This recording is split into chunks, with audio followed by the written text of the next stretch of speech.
pra minha festa, vem entrar e sai o bonde da pantera.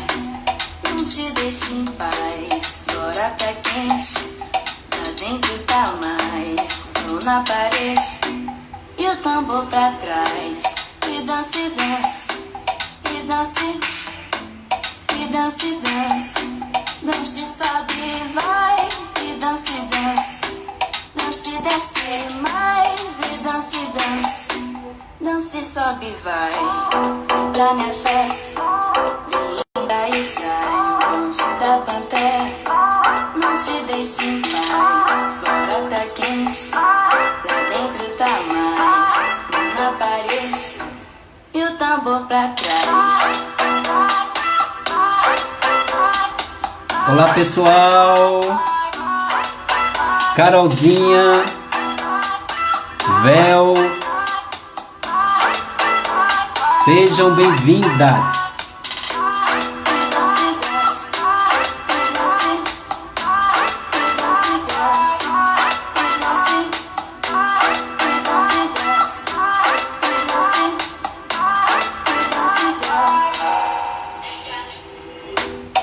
Pra minha festa, vem entrar e sai o bonde da pantera.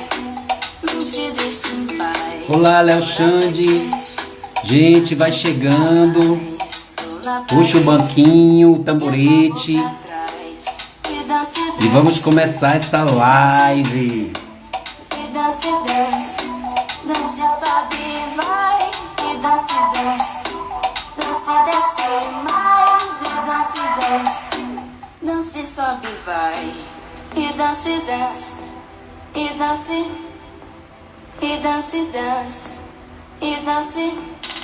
Olá, Rodrigo. E dança, Seja bem-vindo. e dança, e dança. E dança, e dança, e dança. E dança, e dança, e dança. E dança, e dança, e dança. E dança. Boa noite, meu querido. Seja bem-vindo. Dança e sobe e vai.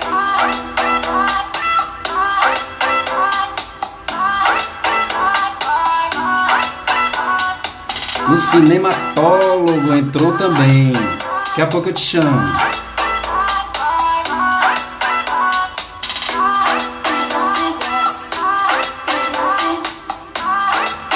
Gente, essa música é a música de MC Tá, que eu amo, adoro. E aí eu tava pensando em uma música para ilustrar aqui a entrada de Carol, e eu não vi música melhor, né? Bonde da Pantera. Olha aí, Carol. E aí ela convida pra festa, pode entrar e dançar muito. Então, a minha expectativa dessa live é que ela seja extremamente poética, afetuosa e, como as outras lives também, traga bastante informação e conhecimento dentro das nossas possibilidades, claro. Eu vou abrir aqui o nosso roteirozinho. Eu quero ler um poema, mas eu sou muito nervoso com essa coisa de declamar, né? Então eu vou pedir para vocês me perdoarem qualquer vacilo, porque eu fico mesmo nervoso. Não sou uma Elisa Lucinda, quem me dera se eu fosse, porque ali traz a poesia assim, de uma forma avassaladora nas palavras dela e na oratória, né, dela, que é fantástico, é lindo. Vou começar. Dirás que é falso. Não, é certo. Desço ao fundo da alma toda vez que hesito. Cada vez que uma lágrima ou que um grito trai-me a angústia, ao sentir que desfaleço, o limiar desse país bonito e todo assombro, todo amor, confesso. Cruzo, aguardam-me as festas do infinito. O horror da vida deslumbra, esqueço. E que há dentro dos vales, céus, alturas, que o olhar do mundo não macula. A terna, lua, flores, queridas criaturas, e soa em cada moita, em cada gruta, a sintonia da paixão eterna. E eis-me de novo, forte para a luta. Esses versos são de 1886. Quem os escreveu foi Narcisa Amélia de Campos. Ela era uma poetisa, contemporânea de Castro Alves, escritora e a primeira mulher a trabalhar profissionalmente com o jornalismo. Ela é movida por fortes emoções e tem uma sensibilidade social muito característica daquela época. Quem conhece Castro Alves sabe, né? Época da escravidão, das lutas abolicionistas. Mas a gente nunca ouviu falar de Narcisa Amélia, ou poucos ouviram falar, né? E eu quero puxar para os dias de hoje. Será que esse anonimato ainda persiste? E para discutir isso, analisar, sentir, eu convidei uma pessoa muito especial que é envolvida com a escrita, com a poesia e com o jornalismo. Eu chamei a live de A Poetisa na Primeira Página, porque precisa de mulheres na primeira página e precisa de poesia, precisa de sentimento. Caroline Assis, jornalista, roteirista, feminista, libertária e amorosa. Ou como eu botei lá no card, libertária amorosa. Muda todo sentido, mas faz todo sentido também. Então, meus amores, eu vou convidar minha amiga querida, que tem muitos anos que eu não a vejo presencialmente. Então, meu coração está pulsando forte aqui. A gente conversa mais virtualmente. Ela é muito atuante nas redes sociais e eu a acompanho sempre. Carolzinha, vou te chamar para a gente começar esse papo bacana. Sejam bem-vindos todos. Meu amor! Ai, que lindo! Tô Você tá linda também, meu anjo. E essas madeixas, esses cachos. Ah, eu acho lindo. Gente, amigo, mais de 20 anos que a gente não se vê. 20 anos? É sério? Vai Minha fazer, né? nossa. 2003. 17 anos. Minha nossa senhora, por quê, cara? O que aconteceu com a gente, hein? Você se formou, sumiu, né? Se mudou de conquista. Eu também me Foi. mudei. E aí a gente foi tomando rumos diversos, né? A vida vai levando a gente para lugares que a gente não imagina. É verdade. É Mas é bom verdade. chegar nesses lugares também, né? Eu queria que você falasse um pouco de você, meu amor. A gente vai falar de poesia, vai falar de jornalismo, vai falar do ofício da escrita, mas eu gostaria muito que você falasse de você, do seu caminhar, de onde você começou até onde você chegou, né? É muita coisa, é muita memória, né? É uma É, estrada verdade. gigantesca, mas a gente vai resumindo, vai pulando algumas coisas e a gente vai tentar abarcar toda essa grandiosidade dessa história. Fala um pouco de ti. Então, a gente se conheceu na UESB, né? E eu fiz jornalismo, concluí o curso. E aí minha vida deu uma guinada. Porque até o período que eu estudava e já trabalhava profissionalmente lá na UESB, eu dedicava minha vida 24 horas ao jornalismo, né? Eu trabalhava na TV, na época, TV Sudoeste, que era uma afiliada da Globo lá. E, enfim, aquela coisa bem operária. Hora extra, muita hora extra, aquele trabalho padronizado. E aí resolvi que, sempre assim, eu fui para a Conquista, antes de ir para a Conquista eu morava aqui em Salvador. E aí resolvi que voltaria para Salvador quando me formasse. E então eu voltei para Salvador. Tinha uns planos bem loucos de morar na Alemanha, mas aí com 3 meses eu me casei. E estou até hoje casada. E então esse casamento mudou toda a minha história, né? Eu permaneci no Brasil, permaneci aqui e fui cair por acaso no cinema. Eu mudei toda a minha rota nunca deixei de trabalhar com jornalismo, mas a minha rota afetiva mudou um pouco de jornalismo para o audiovisual. Eu estava procurando uma pós-graduação, logo depois que terminei o curso, para poder fazer na área de TV, que era a área que eu trabalhava. E aí vi roteiros para TV e vídeo, na Unijorge. Eu falei, nossa, a única coisa que tem para TV, vou fazer. Quando eu cheguei lá, eram roteiros mais ligados à ficção, a telenovelas, a minisséries. Então, eu que já gostava muito de escrever, caiu como uma luva, né? Pronto, esse é o caminho. E aí eu continuei trabalhando com jornalismo para me dar esse sustento do dia a dia, né? E ao mesmo tempo investindo no cinema para tentar fazer aquilo que eu estava descobrindo que amava. Descobrindo tardiamente. Mas enfim, também não sei se foi tarde. Tudo tem sua hora e seu tempo, né? Então passou um pouco esses 17 anos que a gente está distante um do outro. Eu dei um pouco dessa guinada, eu dei uma guinada, né? Virei um pouquinho esse eixo. O jornalismo não sai da minha vida nunca, porque é ele quem baliza, inclusive, até o meu fazer cinematográfico. Trago muito da técnica jornalística para o audiovisual, muito. Eu não pensei que fosse ser tanto. E hoje, depois de passar aí por várias emissoras de TV, nunca trabalhei em impresso, nunca trabalhei em rádio, sempre fiz televisão. Hoje eu estou fazendo cinema, estou me dedicando a séries de TV, estou me dedicando a roteiros de cinema. É isso. Meu amor, eu não sei se é uma licença poética sua aí, mas sua câmera tá de ladinho. Tá? Peraí. Não, Vai, mas não tem problema. É uma licença poética. A gente está falando de poesia e a poesia é livre.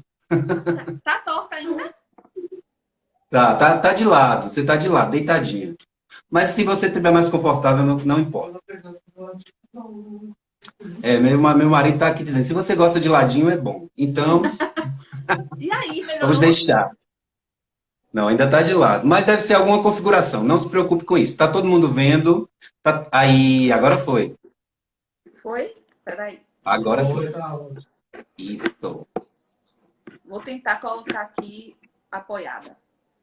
Carol, eu queria que você falasse um pouquinho e explicasse, na sua forma de entender, se existe diferença entre poema, poesia e, claro, jornalismo. Dá para a gente definir cada uma coisa na sua caixinha? Claro que a gente sabe que eles perpassam, né? Eles ultrapassam as suas bolhas e se misturam em muitas situações, né? E a gente vai ver aqui no decorrer do nosso papo. Mas como é que você vê a poesia, como é que você vê o poema e o jornalismo? Paulinho, assim, eu acho que é bem... A poesia e o poema, eles se confundem muito, né? E eu, por exemplo, particularmente, não faço nenhum tipo de diferença, nem de acepção entre um e outro, de favoritismo. Para mim, é a mesma coisa. Poesia e poema, para mim, trazem aquele mesmo aporte de versos que podem ser livres, que podem ser em rima. Vou tomar meu vinhozinho aqui. Maravilhoso, aqui, ó. Tô com a jambuzinho aqui. Peguei um olho de boi para lembrar os velhos tempos de estudante. Nossa, o olho de boi, maravilhoso. A gente vai falar disso também. E aí, o jornalismo, ele pode trazer a poesia como um elemento dele, mas ele não é poesia, né? Se bem que até pode acontecer. Teve uma sentença mesmo de um juiz que uma vez ele deu toda em poesia, né? A sentença. Então, por que uma matéria jornalística também não poderia sair toda em versos, né? Mas não é o balizador da profissão, né? Claro que a gente traz muito da poesia para o texto, porque para você ter sensibilidade, para você ter a capacidade de enxergar o outro, enxergar a sua dor, enxergar suas demandas, identificar o que rende ou não e o que comove ou não um público, tudo isso tem um pouco da poesia, né? De você saber colocar aquela gota de lirismo numa frase. Então, eu acho que isso, o jornalismo, se aproveita muito da poesia. E há jornalistas com textos muito bonitos, né, nesse sentido. E eu lembro dos primórdios, quando a gente fez faculdade, que a gente lia muito o Observatório da Imprensa, né? E via aqueles textos de Alberto Dines. Nossa, que viagem que era, né? E onde a gente encontra isso hoje, né? É tão mais difícil a gente encontrar a poesia hoje no jornalismo. Porque o jornalismo está muito cruel, está muito real, né? O que a gente mais vê na imprensa é a realidade nos esbofeteando diariamente, né? Não há mais tempo para você fazer uma reportagem que leve 3, 4 páginas num jornalismo literário. As pessoas nem param mais para ler tanto hoje esse tipo de matéria. Não se tornou mais comercial isso, né? E aí a gente esbarra nessas questões. Mas eu acho que a poesia ela está presente no texto jornalístico como um elemento.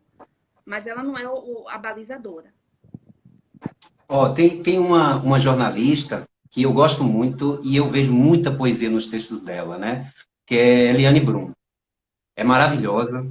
Eu gosto de ler porque ela sempre me desperta realidades, né? Que eu não me atentava para aquilo. E ela tem uma sensibilidade incrível na escrita. Ela não usa os recursos do poema, né? Não tem rima, não tem estrofe, porque é prosa o texto dela. Mas tem uma poesia, um lirismo que encanta. Eu fico apaixonado toda vez que eu leio um artigo dela e, ao mesmo tempo, me desperta para a realidade. Essas realidades que você está falando aí, né? É porque há muitas vezes, dentro desse texto poético, a gente encontra a vida real muito mais palpável, muito mais explícita do que propriamente o lead comum do jornalismo diário, né? Industrial, que você faz sem sentir, de forma mecânica, sem envolvimento, né? Agora, então, com todo esse processo que a gente está vivendo, de pandemia, toda essa tragédia humana que se abateu sobre todos nós, isso ainda ficou mais frio dentro do jornalismo, né? Por mais que tenha alguns profissionais que tentem chamar, pautar a humanidade, pautar o humanismo dentro do jornalismo, mas ele tem uma frequência que não interage com esse lado poético que a vida precisa ter para a gente despertar para as coisas, né? E aí eu me pego muitas vezes recorrendo a textos como os de Eliane Brum e de outras tantas também, poetisas, escritoras, que falam do cotidiano de uma forma direta e espetacular, né? Que é através da poesia que existe na vida. Meu Eu leio amor, assim, sim, pode mas falar. é o país, acho que não é o país que eu vejo alguns textos dela. E tem um cara também, para não dizer que só falamos de mulheres, tem um mestre do jornalismo literário, que é daquele programa Globo Rural, que é José Hamilton Ribeiro. Os Sim, textos de José Hamilton Ribeiro são, assim, fantásticos. É engraçado, curioso você perguntar isso, porque quando eu trabalhava na TV Aratu, que é afiliada do SBT aqui em Salvador, eu fui visitar o arquivo da TV Aratu, que é uma TV que tem 50 anos, tem um arquivo fantástico, né? Maravilhoso aqui. Foi Globo antes, depois que passou para o SBT. E aí, olhando esses arquivos desses anos bem passados mesmo, eu cheguei no Salvador que a gente não conhece mais.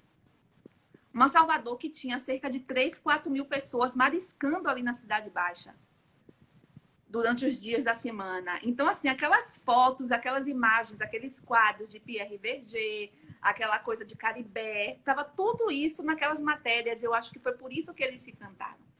E essas matérias eram feitas antes. Eu recebi essa semana uma reportagem de José Raimundo, de uns 10 anos atrás, em que ele foi numa cidade pequena, aqui na Bahia. Nessa cidade, um ladrão invadiu a casa de um morador, que já era um senhor de idade, um caminhoneiro, roubou tudo o que tinha dentro da casa desse caminhoneiro e, enfim, fugiu com as coisas, né? Um cara, quando chegou de viagem, que viu a casa inteira vazia, se desesperou. Trabalhador, Enfim, o cara trabalha o mês inteiro para voltar e não encontrar nada na sua casa. Então ele foi para a rádio e bem humildemente ele pediu ao ladrão na rádio para poder devolver as coisas dele. Que ele não tinha como comprar outra televisão, não tinha como comprar outro aparelho de som.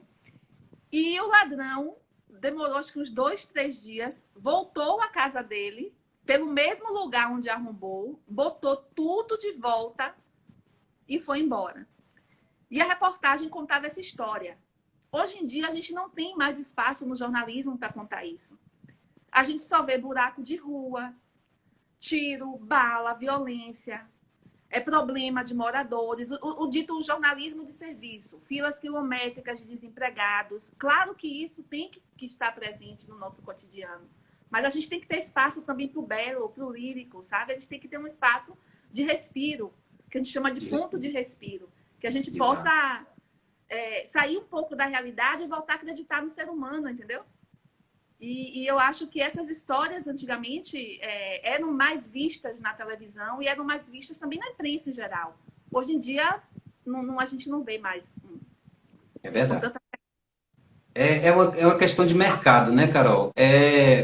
Logo quando surgiu os primeiros, o jornalismo americano, ele trabalhou muito com a questão do jornalismo literário, né? Então você encontrava, naquele tempo, textos maravilhosos, que eram romances, que eram crônicas, que eram contos, né? Que tinham um espaço muito, muito grande e muito forte no jornal impresso da época, né? As tecnologias mudam, né? Os comportamentos mudam, os interesses de mercado também mudam. E aí, essa repetição de matéria, de conteúdo, e dessa forma tão engessada, fez com que a gente se acostumasse a isso. E aí eu acho que por isso que eu estou puxando essa live, né? Porque a gente precisa enxergar, no nosso fazer jornalístico, a poesia dessa profissão, né? Quando eu falo, quando eu pergunto, você é o quê? Você é jornalista, você é repórter? Eu falo, eu sou comunicador social. Porque eu acho lindo o papel social que existe na comunicação.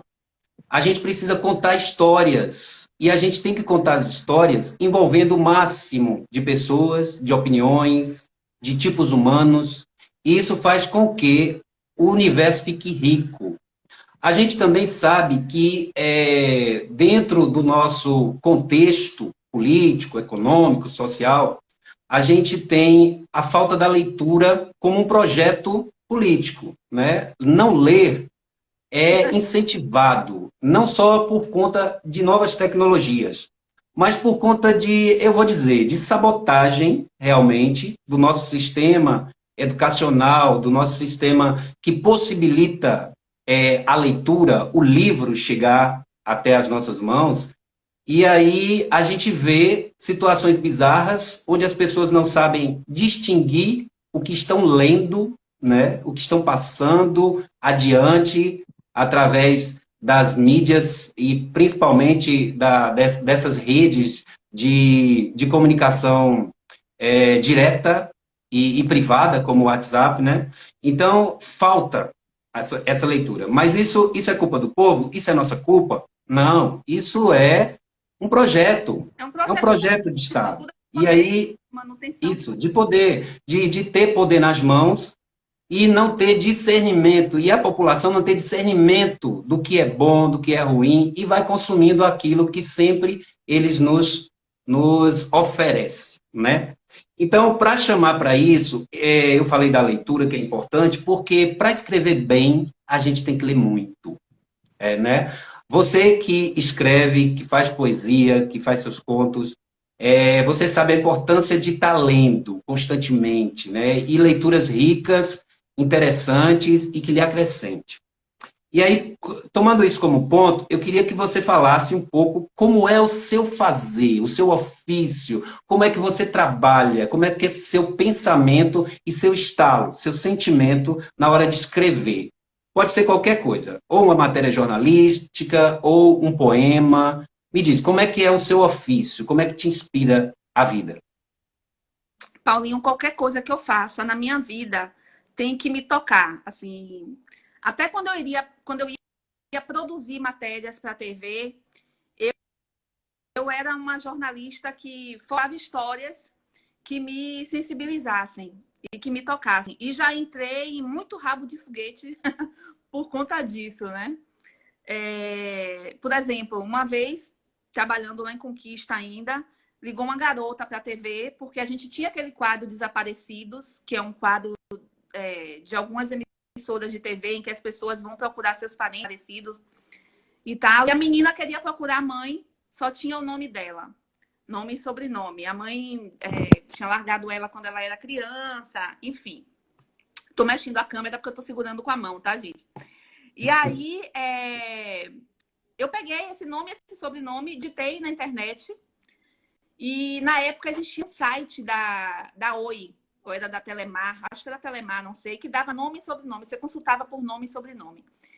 Eu não achei, óbvio, o nome da mulher, mas achei várias pessoas que tinham o mesmo sobrenome, porque era um sobrenome diferente. Para resumir a história bastante, eu encontrei a mãe dela, que era uma mãe que ela procurava há, tipo, 25 anos, 30 anos. Ela já era maior de idade, já tinha filho, enfim. E aí eu não tive coragem de contar para ela que eu tinha encontrado essa mãe que ela procurava há tantos anos.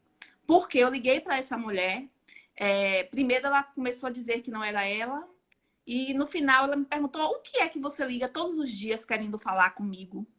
Aí eu falei assim: eu sei que você é você, né? Eu tô te ligando porque a sua filha procurou a gente aqui na TV e ela gostaria de te encontrar. Ela não te conhece, ela gostaria de conhecer. E ela virou para mim e disse: eu não tenho interesse em conhecê-la. Eu não tenho filha. Se eu tive algum dia filha, morreu quando eu dei ao pai. Eu não tenho interesse em conhecê-la. E foi um discurso tão pesado que a mulher fez para mim, que eu não tinha coração para transmitir isso para aquela garota, aquela mulher que estava procurando. Então, assim, a gente se esbarra às vezes. Eu tentei contar essa história, a gente discutiu isso em reunião de pauta, enfim, não rolou, não tinha como, porque mexia com uma questão muito pessoal de alguém, de ter uma mãe que não queria te conhecer, para isso ter uma visibilidade. E assim, então é tão difícil a gente encontrar com essas histórias. E eu lembrei agora, você fazendo esse comentário sobre a questão da leitura e do conhecimento. Eu leio muita coisa aleatória, assim, muita coisa louca. Eu leio tudo. Aquela famosa história de bula de remédio enfim, a capa de qualquer coisa. Eu vou lendo. E aí me chegou eu cheguei até pesquisando pela internet, eu cheguei a uma história que fala de Lavoisier, que foi um químico. E aí, ele foi decapitado durante a Revolução Francesa, mas o mais interessante nessa história dele é que ele foi decapitado porque ele pertencia a uma sociedade, na época lá da Revolução, que cobrava impostos dos mais pobres. E o juiz todas as pessoas que faziam parte dessa instituição foram julgadas e condenadas à morte ou a qualquer outra pena. A dele foi a decapitação. E aí a sociedade científica inteira veio em peso, né, contra a corte, para poder dizer que ele era um homem que tinha uma contribuição imensa para a química. Ele era considerado o pai da química. Foi quem descobriu a água, as substâncias que formam a água, o hidrogênio e o oxigênio, que antigamente só pensavam que era uma substância. Enfim, era um cara muito renomado. E aí, quando colocaram para essa corte que ele era um cientista, ele era uma cabeça pensante, e ele precisava, a França precisava dele vivo, o juiz sentenciou com a seguinte frase: a França não precisa de ciência. E é o que a gente vê hoje no nosso país, e é o que a gente vê hoje no mundo, né? Essa onda ultraconservadora que está aí, e colocando de lado e deixando para trás todo um percurso de avanço científico e tecnológico. E aí eu me pergunto, a história se repete. E a história se repete quando o conhecimento não é libertador. E isso é Paulo Freire, que está sendo tão achincalhado.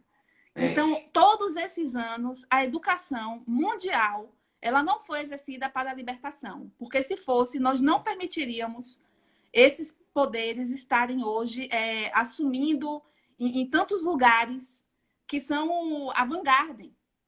Então, assim, a gente precisa realmente voltar a construir a educação para a liberdade. Porque se não for dessa forma, nós vamos sempre continuar sendo oprimidos, né? e sempre sendo servidores de um sistema como esse que está aí. Eu acho que é mais ou menos esse o caminho.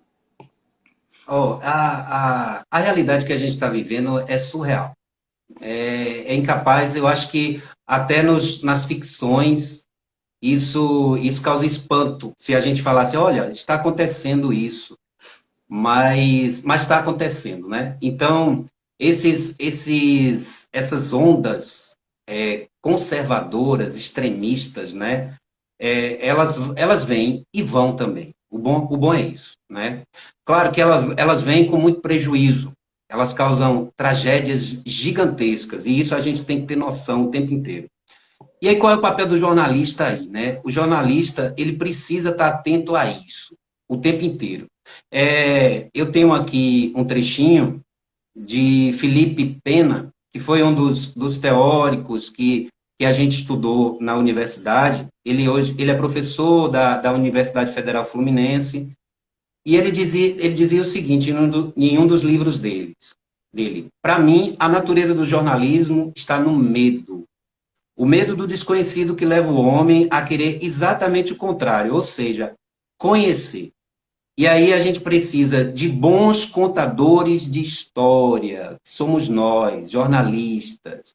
Então a gente tem que reportar a história da forma que toque as pessoas e que transforme. É por isso que a gente é comunicador social. E a gente precisa, Carol, estar nesse exercício cotidiano. Eu me lembro que a gente, quando começou na faculdade, eu entrei num programa de observatório da imprensa, que a gente fazia análise de todos os programas jornalísticos da época, e aí a gente despertou muito esse senso crítico naquele momento, né? E aí eu acho que a gente teve também muita sorte. Apesar da gente ter um curso altamente deficitário, não é? Naquela época, era a primeira turma da UESB, da Universidade Estadual do Sudoeste da Bahia, lá em Vitória da Conquista. Era a primeira, então ela veio se estruturando. E a gente foi que abriu o mato a facão mesmo, né? Verdade. E aí foi um período difícil, mas foi um período que marcou muita gente, com professores que vinham dessa prática jornalística, porque ainda a gente não tinha professores acadêmicos que tinham uma carreira acadêmica. Então a gente herdou muito disso, dessa prática, né, do fazer jornalístico. Eu me lembro que eu estou hoje morando em Recife. E uma das primeiras viagens mais longas que eu fiz foi para aqui, para Recife. E eu não sei se você se lembra, mas foi divertidíssimo Eu e a lembro. gente aprendeu muito. Tu se lembra das coisas daquela época para cá? Eu lembro de poucas coisas, assim. Da viagem eu lembro. E eu lembro que eu fiz uma poesia voltando dessa viagem. Eu fiz a poesia no ônibus. E eu tava com Euclides, nosso colega Pindaí, né? E ele até me mandou essa poesia um dia, porque eu não tinha mais, tinha perdido. E a poesia dizia assim: Pernambuco chora, a Bahia indo embora, deixando para trás o som do maracatu. E eu só lembro desses primeiros versos, assim, porque a gente participou de uma roda de. Ai, como é aquela dança? Ciranda. Ciranda. Uma ciranda com Lia de Tamaracá, na beira da praia. Não sei se Maravilhosa. você se lembra disso. E Lembro, para mim perfeito. aquilo ali foi marcante demais. Foi muito marcante. E foi a primeira viagem da turma de jornalismo, aquela para Recife, da nossa turma. E Foi. foi o primeiro contato que a gente teve com profissionais mesmo, grandes profissionais nacionais, né? Tinha autores autografando livros, enfim. Eu lembro algumas coisas, Paulinho, dessa época. Pois é. E quando a gente joga para essa questão do medo, né? Eu acho que a gente começou ali a perceber a responsabilidade que a gente tinha de ser jornalista, a gente precisava contar a história, e o que ele fala que a função do jornalista aí nesse sentido é muito importante, porque ele sana o medo, ele reduz quando você é bem informado sobre as coisas. Então você perde o medo, toma consciência e você pode agir. né? É por isso a nossa responsabilidade é gigantesca nisso daí. Mas, deixando o jornalismo um pouquinho de lado, né? Vamos falar de poesia. Você tem alguma coisa aí para mostrar para a galera aqui que está participando? Eu tenho algumas poesias que eu separei. Eu sempre fiz poesia desde criança. Mas nunca lançava, nunca fazia nada, né, com esses poemas. Então, há uns 3 anos atrás, eu recebi um convite da editora Mondrongo e eu lancei meu primeiro livro, que se chamou O Livro das Palavras Malditas, que são algumas poesias com um cunho mais erótico, uma coisa mais saliente. Maravilhoso! E, e eu tenho uma poesia que está inédita, que eu vou ler aqui para você. Não sou muito boa de declamar, não, Eu mas eu também acho não. que vale a pena, porque assim, eu só falo sobre aquilo que me toca. Eu só falo coisas que eu vivi ou que alguém muito próximo a mim viveu. Lindo, lindo, lindo. Então, desde uma conversa com uma amiga me desabafando sobre uma relação sexual maravilhosa com um parceiro, até uma conversa atrás de mim, andando de ônibus, me interessa. Eu tô ligada, minha antena tá ligada em tudo. E aí, quando Marielle Franco foi assassinada, eu fiz esse poema que fala um pouco de nós, mulheres, e do quanto nós somos mortas das mais variadas formas, né? Porque isso me remeteu muito à caça às bruxas. Então eu escrevi isso aqui e eu vou ler para vocês, porque eu acho que cabe dentro dessa nossa realidade de Brasil agora. É um poema sem título e diz o seguinte: estou queimada num pau de arara, num bico de papagaio, num pau de macho. Estou queimada na fogueira santa, no tronco, num convento. Estou queimada e minha brasa viva grita liberdade. Minhas cinzas atravessam o tempo e faz chover sobre a cidade. Estou queimada, morta, CPF cancelado. E minha brasa ardente pergunta: quem matou Marielle? Então, Lindo, foi um poema lindo, que eu lindo. fiz nessa época, né? E que mexeu muito comigo, a morte de Marielle Franco. E me fez também repensar muito as minhas escolhas enquanto mulher, né? Não posso falar de um lugar de fala de negra, porque eu não sei se eu sou negra. Eu tenho até medo de dizer que sou e me considerarem não negra, né? Mas quem não é negro nesse país, né? Então, não é só por ser Marielle negra, é por ser Marielle mulher, é por ser Marielle política e é por ser Marielle uma mulher que detém o conhecimento. Ela morreu pelo conhecimento. Então, assim, eu acho que a gente tem que entender muito o nosso lugar de fala para poder falar sobre esse lugar, né? E eu posso falar enquanto mulher, que sofre violência, que sofre preconceito, que as pessoas prejulgam. Então, é puta, é santa, é coitadinha, paga pau. Então, são vários os conceitos que giram em torno da mulher, né?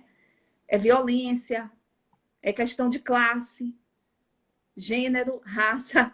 A gente recebe um peso muito grande quando nasce, né? Toda mulher recebe um peso muito grande quando nasce. Não andamos na rua sem olhar para trás, não andamos numa rua escura sozinha. A mãe diz para a gente não sentar do lado de um homem no ônibus, para a gente não dar conversa estranho. Nós somos criadas dessa maneira. Então, assim, a gente carrega uma violência que é psicológica também, antes da violência física. Antes de qualquer homem encostar o dedo na nossa cara, nós já carregamos uma violência que é psicológica. Então, eu acho que ocupar esse lugar de fala e passar a agir a partir dele é nosso papel. É meu papel enquanto jornalista. É meu papel enquanto poeta, enquanto escritora. Não posso fugir desse assunto jamais. É minha responsabilidade social, é minha responsabilidade crítica. E é isso que eu tenho tentado exercer, esse caminho. Eu acho perfeito. Eu gosto muito dos seus posts na internet, do seu posicionamento. Você faz isso há muito tempo, muito antes de aparecer essas notinhas de repúdio, aí esses posicionamentos forçados, que a gente vê que não tem muita substância, é feito mais de forma quase que burocrática, né? Então, a gente pega um posicionamento desse, entra num perfil de qualquer pessoa pública que tem um microfone na mão e pode falar, e aí você corre aquele trechinho lá, corre o feedzinho dele, e a gente não vê nada de posicionamento anterior ao questionamento, né? De que está sendo feito. Tem uma geração aí de novos comunicadores que tem se posicionado firme, né? E aí esses comunicadores têm dado exemplo e têm puxado a responsabilidade para quem, eu sempre digo, tá com o microfone na mão e não fala. E se acha ainda no direito de escolher não falar. Então, se você não quer falar, passe o microfone para mim, para Carol, para os meus amigos que estão aqui, que a gente Amei. quer falar, a gente Que a quer gente falar sobre fala, isso. a gente acaba, detona. Isso, exatamente. Agora, não se posicione de uma forma demagógica, né? Para que atraia mídia ou perca seguidores ou ganhe seguidores. E isso é feio. Isso não tem Demais. nada a ver com a sua função ali de ser uma pessoa pública e comunicadora. Mas olha, meu amor, eu quero falar de coisas bonitas também. Eu adorei o poema aí. Ele tem umas frases assim que é de uma preciosidade e de uma atualidade, não só pelo tema da Marielle, claro, mas pelo construir, o fazer, as frases, né? A palavra certa, a escolha de falar naquele momento cada coisa. Então, isso é coisa de poeta, de poetisa que precisa estampar a primeira página sempre. E aí eu queria Arrasou. te perguntar, você que consome essa literatura, como é que você vê o consumo do poema feminista? Antes disso, eu queria que você me desse algumas dicas de escritoras, de poetisas, e que passasse isso para a gente, para que o pessoal daqui pudesse buscar, para a gente conhecer mais, né? E, além disso, me diz como é que você vê esse mercado. Acontece de forma mais opressora o consumo dessas profissionais, dessas poetisas, dessas artistas? Paulinho, assim, eu cheguei na literatura feita por mulheres muito tarde. A minha educação foi toda pautada na literatura feita por homens. Perfeito. Eu lia os clássicos, Machado de Assis, Álvares de Azevedo, aquilo tudo que faz a gente engolir durante o segundo grau, para a gente passar no vestibular. E que devemos engolir. Não estou fazendo uma crítica a quem lê, não. Eu gosto muito de Machado de Assis, inclusive. Mas é uma literatura que é pautada num sistema de educação decorado para a gente entrar. Né? A gente lê, faz aquela leitura. Isso quando lê o resumo e entra. Mas não, eu li todos os livros e era muito todos de homens. Jorge Amado, Capitã de Areia, o Curtiço, de Aloysio de Azevedo, enfim, aquela literatura toda. Quando eu entrei na faculdade, a faculdade foi a minha porta de liberdade. Que eu vi aquela biblioteca imensa. Eu não saía de dentro daquela biblioteca da UESB.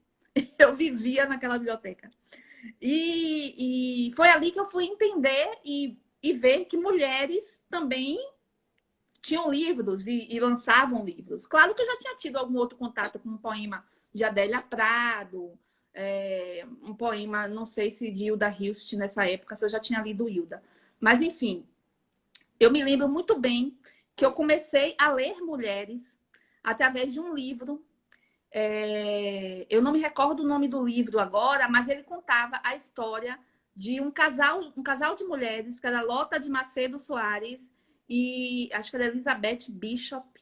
Era uma escritora americana e uma arquiteta. E elas tiveram um caso de amor, viveram juntas durante um tempo, e uma delas se suicidou, enfim. Eu cheguei através dessa história na literatura feminina. E ali eu me questionei, meu Deus, eu só li até hoje histórias escritas por homens. Que coisa louca isso, né? Eu só tinha lido Gabriel Garcia Marques, Mário Vargas Llosa, porque eu sempre mergulhei na literatura latino-americana. E aí eu fui devorando mulheres. Eu fui procurando Clarice Lispector, Cecília Meirelles. E aí você vai naqueles clássicos que vão te fundamentando e te fazendo perceber um outro olhar para a vida, né? Até que caiu na minha mão Hilda Hilst. E aquele erotismo todo de Hilda Hilst, nossa, foi fantástico. Eu renasci. Aquilo ali era o que eu queria ser, sabe? Eu nasci para escrever aquilo ali. Eu nasci para escrever o que Hilda Hilst escreveu. E eu queria ir para a Casa do Sol, que era o lugar onde ela morava. Cheguei a contactar, mas era muito caro para passar um período, acho que era um mês que tinha na Casa do Sol. Eu não tinha como, era estudante. Mas para você ver o meu nível de fixação com Hilda Hilst. E aí eu falei, não, eu quero escrever poesia, eu quero escrever contos e crônicas. Eu não sei se eu vou ter capacidade um dia de fazer um romance. Então, eu quero permanecer com conto, crônica e poesia. Eu quero ler outras mulheres. E aí eu fui para a poesia de Ana Cristina César, que me derrubou. Aí eu fui para a poesia de Eurídice Fontella, que me botou abaixo do chão. Eu só era tiro e porrada. E eu, meu Deus, existem mulheres que falam isso. Existem mulheres que dizem dessa forma, porque eu me achava diferente às vezes. Eu via uma violência doméstica na minha família, eu nunca aceitava aquela violência. Mas você via as outras mulheres da sua família aceitarem. E eu me achava, eu sou diferente, por que eu não aceito isso? Porque é óbvio que isso não pode. E eu via uma amiga se entregar a uma depressão profunda por causa de um amor não correspondido, enquanto para mim a fila andava. Dizia, meu amor, se você não me quer, 5.000 querem, meu lindo. Um beijo, um queijo para você, que eu não vou ficar numa cama deitada 24 horas chorando por sua causa. Eu não aceitava ver uma mulher chorando por causa de um homem, entendeu? Eu achava a coisa assim, mais surreal do mundo. Porque assim, não tem necessidade. Se a pessoa não te ama, é uma soma. Ó, você me ama, eu te amo, relação feita. Você não me ama, mas eu te amo, não tem relação. Acabou a relação. Da minha soma era perfeita, sabe? Mas nós temos toda uma construção social que faz a gente ficar arrastando aquele amor durante anos até esquecer. Ficar se submetendo às coisas pela metade, sabe? As relações pela metade, porque acha que só existe aquela pessoa que vai te fazer feliz. O mundo é gigante. O mundo é gigante. E as porteiras estão aí para a gente romper. Não tem por que ficar numa cama. Claro, você vai sofrer, você teve uma relação, a pessoa te traiu. Vai, tudo bem, você se dedicou àquela pessoa, enfim. Todo mundo tem o seu momento de curtir o seu luto, mas ele passa, tem que passar. Não pode ficar se arrastando indefinidamente. Então, assim, eu sempre percebia isso ao meu redor e eu não aceitava essas questões. Às vezes as pessoas achavam que eu era muito fria. Não é que eu era fria, é que eu tinha um outro olhar para aquilo, sabe? Um olhar mais de passar, porque eu tinha pressa de viver. Então, eu não queria ficar muito tempo, perdendo muito tempo nas coisas que não estavam dando certo. E aí, foi aí que eu descobri essas mulheres lindas, essas mulheres potentes. E o que eu acho que está acontecendo agora, para tudo que eu já li de clássicos e de poesia, tanto do poetas de ontem quanto poetas de hoje, eu comecei também a voltar o meu olhar para os meus, sabe? Quem são os meus amigos que eu tenho que fortalecer? Quem são os meus amigos que estão lançando livros e que eu preciso ler? Eu preciso falar dessas pessoas, porque essas pessoas precisam ter voz, né? Então, se já não alcança uma voz de uma grande editora, já não alcança uma voz de uma mídia forte, que badale o seu projeto, o seu trabalho, a gente tem que começar por nós mesmos a falar disso, né? E aí eu tenho uma série de... Comecei a comprar livros dos meus baianos, né? Dos baianos que produziam e que fazem literatura. E eu cheguei na poesia de uma mulher que é, assim, fantástica, arrasa, que é Lívia Natália. Não sei se você já ouviu falar de Lívia Natália. Ela ganhou um concurso aqui na Bahia. Teve uma poesia dela para estampar um outdoor, uma campanha, que eu não lembro do que foi. E falava sobre a polícia... eu não me recordo direito o que era. Peraí que eu anotei aqui para poder falar para vocês. E aí, a poesia simplesmente foi tirada o outdoor foi recolhido das ruas. Lívia Natália simplesmente foi apagada. Ela é negra, uma voz contra a opressão, que é a opressão policial, e tem os outdoors recolhidos. como na ditadura. Isso tem uns 6, 7 anos aí atrás, mais ou menos isso. Então, assim, a gente termina não dando voz a quem está perto da gente. Então, hoje eu quero falar aqui de Lívia Natália. A poesia dela é Quadrilha. Dizia assim, ó: Maria não amava João, apenas idolatrava seus pés escuros. Quando João morreu, assassinado pela PM, Maria guardou todos os seus sapatos. Então, esse poema foi tirado de um outdoor que estava em exposição pelas ruas de Salvador, do interior, enfim. E aí, eu descobri também recentemente uma mulher chamada Jacinta Passos. Ela é de Cruz das Almas, que é uma cidade aqui no Recôncavo Baiano. Jacinta era uma dona de casa, mas uma mulher muito inteligente, uma mulher que escrevia muito. Quer dizer, não que as donas de casa não sejam. O que eu quero dizer é que ela exercia, além da atividade dela de dona de casa, a escrita. E Jacinta Passos entrou, se casou com o irmão de Jorge Amado, que é o James Amado, e passou a militar no Partido Comunista. E a partir daí a vida dela entrou numa derrocada, que é aquela de perseguição que todo mundo sabe, todo mundo conhece. E aí, o final de vida de Jacinta, só para a gente cortar bem a história, o final dela foi num sanatório em Sergipe. Ela morreu internada como louca. Eu quero ler para vocês aqui um trecho de algo que ela escreveu dentro do sanatório, que eu postei até no meu Facebook hoje. E eu quero que vocês me digam que se quem tem a capacidade de escrever isso estava louca. Presta atenção. Estudos de lógica. O sanatório é Bahia ou Bahia é um sanatório?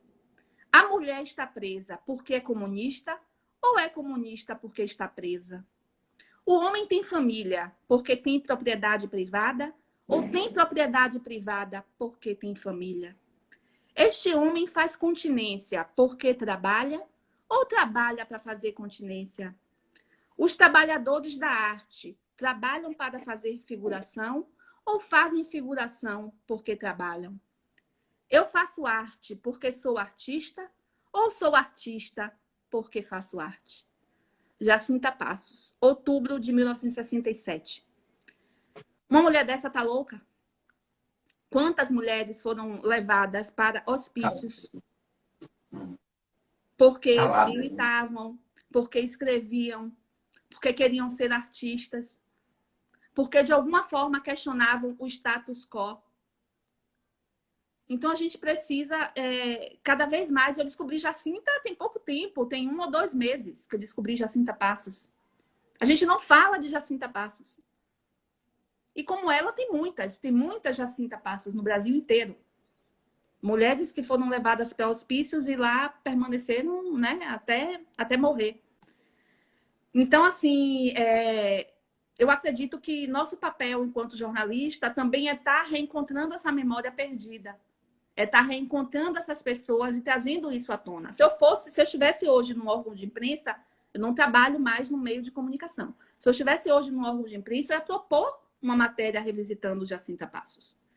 Eu ia propor conversar com a filha dela. Ela teve uma filha, a Janaína Amado.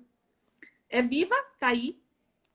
Guarda um pouco da memória da mãe, fez um site. Então, assim, a gente precisa trazer de volta a memória para que essa história não se repita. Porque quando as pessoas acham que é só um e daí, a história vai se repetindo, entendeu? É isso. Perfeito, Carol. Perfeito, perfeito. Concordo contigo em tudo, claro. E você falou aí da sua posição como mulher, como negra também, porque, como você mesmo disse, né, quem não é nesse país, né, nós todos. Minha mãe também, minha mãe é negra. Viveu dentro de um sistema racista e machista também, então absorveu muito desse universo também e reproduziu, passou para a gente, e a gente reproduz. E eu acho que ter vozes como a sua dentro de redes sociais é de uma importância gigantesca.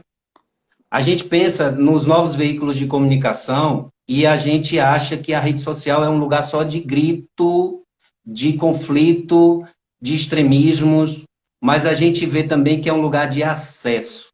As pessoas têm acesso As pessoas conhecem coisas que a hierarquia da comunicação tradicional não permite. E aí faz com que a gente consuma somente aquilo que eles agendam para que a gente conheça. Então, eu dou muito valor, assim como eu me entranhei aí pela televisão, e era a televisão na nossa época, há 15, 20 anos atrás, que ela dominava, não tinha as redes sociais, ela também era o lugar onde se existia a crítica pura e simples de dizer que ali não existia nada de proveitoso, né? Mas nós dois trabalhamos na televisão e a gente viu que apesar de todas as camisas de força que o jornalismo televisivo tem e teve, mas era um lugar onde a gente podia falar e quebrar as barreiras. Você mesmo foi produtora, então você, apesar de todo o engessamento que a pauta tinha, mas você conseguia colocar coisas que ia além do senso comum e do cotidiano. Eu falo isso porque eu trabalhei com você e eu não sei se você sabe, eu me enveredei pela televisão, pelo audiovisual também, por sua conta. Porque você chegou para mim, eu Não lá lembro disso, não.